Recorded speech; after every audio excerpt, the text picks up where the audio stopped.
Bonjour, je vous présente maintenant la correction donc, de l'exercice 8, 10 et 12 concernant les mouvements rectilignes uniformes. Donc, on lit l'énoncé. Une personne part de Fort-de-France et elle arrive à Sainte-Anne. Donc pour cela, on va faire tout simplement un schéma. Donc Géraldine part d'ici, elle arrive ici, elle fait 50 km, elle a une vitesse de 20 km/h et au retour elle a une vitesse de 30 km/h. La question est le temps. Combien de temps met-elle pour aller donc de Fort-de-France à Sainte-Anne? On utilise la formule V égale D sur T. Ce qui veut dire que T est égal à quoi? T est égal à, je vous laisse deviner un petit peu. Voilà, très bien. D sur V. Par conséquent, donc, le temps que Géraldine met pour aller donc de Fort-de-France à Sainte-Anne, c'est tout simplement la distance, c'est-à-dire 50 km, divisé par la vitesse, 20 km/h, donc 50 divisé par 20, ce qui nous donne 5 demi, soit 2,5 heures, 2 heures 30 minutes. Quel est le temps qu'elle a mis au retour? On applique la même formule ici, T égale D sur V, avec la distance toujours la même, 50, mais divisé donc par 30 km/h, donc 50 divisé par 30, vous faites 50 donc divisé par 30, ce qui vous fait 1,6666, c'est-à-dire 1,67 heures. Question numéro 2. On considère que son trajet est de 4,17 heures. Convertir cette durée en heures, minutes et secondes. Alors 4,17 heures, c'est bien égal à 4 heures et 0,17 heures. Ce 0,17 heures, en fait, on va tout simplement le multiplier par 60.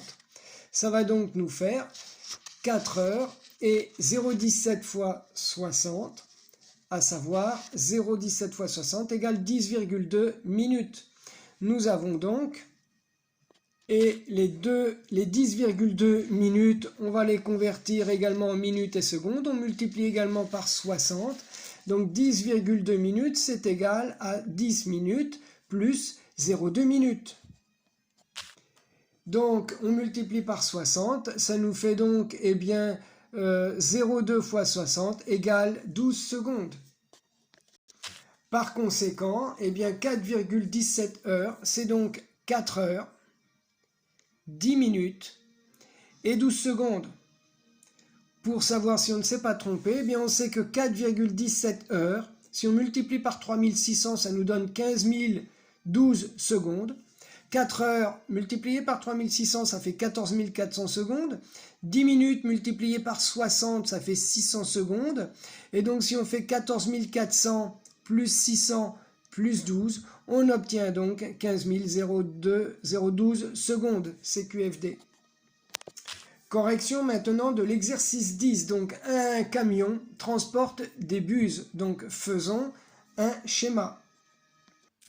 Voici donc le schéma. Donc le camion part de A à B de 9h15 à 9h45. Il fait donc combien? Il fait donc 30 minutes ou 0,5 heures, c'est-à-dire 1800 secondes. On veut calculer la vitesse du camion. Donc la vitesse, c'est une distance multipliée par un temps. Donc on obtient donc la vitesse qui est égale à quoi? Qui est égale à 25 divisé par 0,5, ce qui va nous faire du 50 km/h, ou alors, en secondes. 25 km, c'est combien de mètres? C'est 25 000. 0,5 heures, c'est combien de secondes? C'est 1800. On obtient donc 1800 divisé par 25 000 divisé par 1800 égale 13,9. Vous obtenez ici le rapport 3,6 que l'on connaît, c'est-à-dire 50 divisé par 3,6 vous font 13,9 mètres par seconde. Correction maintenant de l'exercice 12 du marathonien. Donc on va faire également un schéma pour dire que il part à 14 heures, il arrive à 16h20. Voici le schéma. Donc, il part à 14h, il arrive à 16h20. Quelle est la différence donc en temps? Eh bien, c'est tout simplement 2 heures, 20 minutes et 5 secondes. Alors, en décimale, c'est pas demandé, mais en décimale, ça ferait quoi? Eh bien, ça ferait 2 plus 20 soixantièmes plus 5 sur 3600. Donc, en décimale, ça vous fait 2,3347 heures.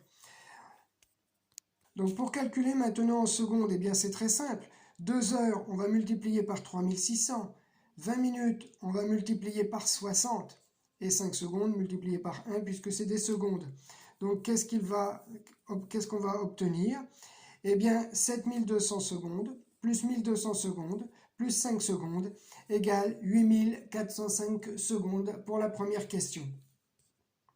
On vous demande maintenant de calculer la vitesse moyenne. Donc, on applique eh bien, tout simplement la formule Vm égale D sur T. Donc, Vm, vitesse moyenne en mètres par seconde, la distance en mètres, le temps en secondes, ce qui donne eh bien 42,195 km font 42 195 mètres, 8405 secondes, ce qui vous fait eh bien 5,0 mètres par seconde. On vous demande à l'unité, donc ça fera 5 mètres par seconde.